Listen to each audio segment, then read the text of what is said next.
Guys, I wanted to talk to you today a little bit about wealth management, financial planning. It's something you've both been doing for a long time in your careers. And Kevin, I might start with you.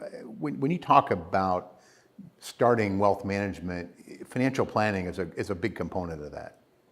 We think that's where it starts, John. In our firm, Chris and I, as you know, focus on financial planning. That's a significant place to start, and it really leads to good wealth management. So financial planning, in our view, is the key. Understanding someone's goals, objectives, I call them hurdles. What hurdles are they going to have to jump to achieve those goals? How can we implement a plan once a good plan is developed to achieve success? Chris, do you find a reluctance on some potential clients' part to get into that planning process? And once they do, how does that go? Yeah, it can be a stressful task for some people because I think we all know in the back of our mind we need to probably do some type of financial planning. But, as with anything, kind of the fear of the unknown, I don't want to kind of expose myself financially to someone, or I don't want someone to know maybe I'm not quite there yet with my retirement planning or whatever goal that I've chosen. So, I think that I can say pretty firmly is that anybody who goes through our financial planning process and kind of just sees the outcome, well, maybe I've got some work to do, or maybe I'm worried about something that I really don't need to be.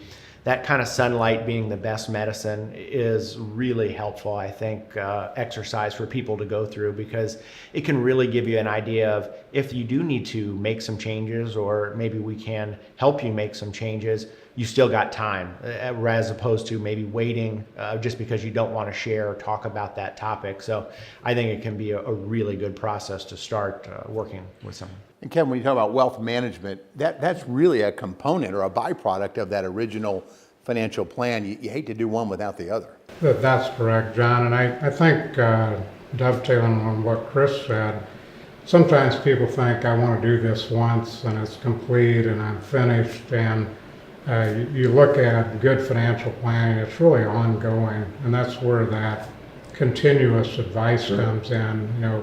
Things come up, your circumstances change. You need that financial advisory firm that's going to be there as those changes occur to revisit your financial plan. Well, how does this in fact impact what I plan to do? Does it change things dramatically? We've decided we're going to relocate to a different state. We're going to sell our current residence, purchase a second residence perhaps. How does that impact the financial plan that we've developed? And Chris, we talk about some of the stuff you gentlemen do and wealth management, some of the services that it entails. Talk about some of them, maybe starting with asset management. When you hear the term asset management, what are some of the things that you feel go into that? Right, and I think that's probably the one that most people are familiar with, or they think about, hey, well, if I'm doing financial planning, I'm going to go to an asset manager. And, I think the importance of having a financial plan being the backbone, the starting point, because it allows you to then decide, hey, what asset allocation do I need? How much stock do I need in my portfolio? How much bond do I need? And rather than try to arbitrarily, guess at that or say, well, we think now you should be this much stock or this much bond, we can really take what you indicate based on your own circumstances and really kind of back into what an appropriate mix of stocks and bonds are for your own portfolio, and then kind of help you maintain that throughout your life of your financial plan. Kevin, what do you think of that? I mean, are there some things that over your career that you've tried to hone in on when it comes to asset management? Well, and you add to that asset management, I think, John, when we were talking about wealth management a moment ago, it also brings into the equation, the best kind of planning includes your CPA along with your financial advisor, along with your attorney perhaps.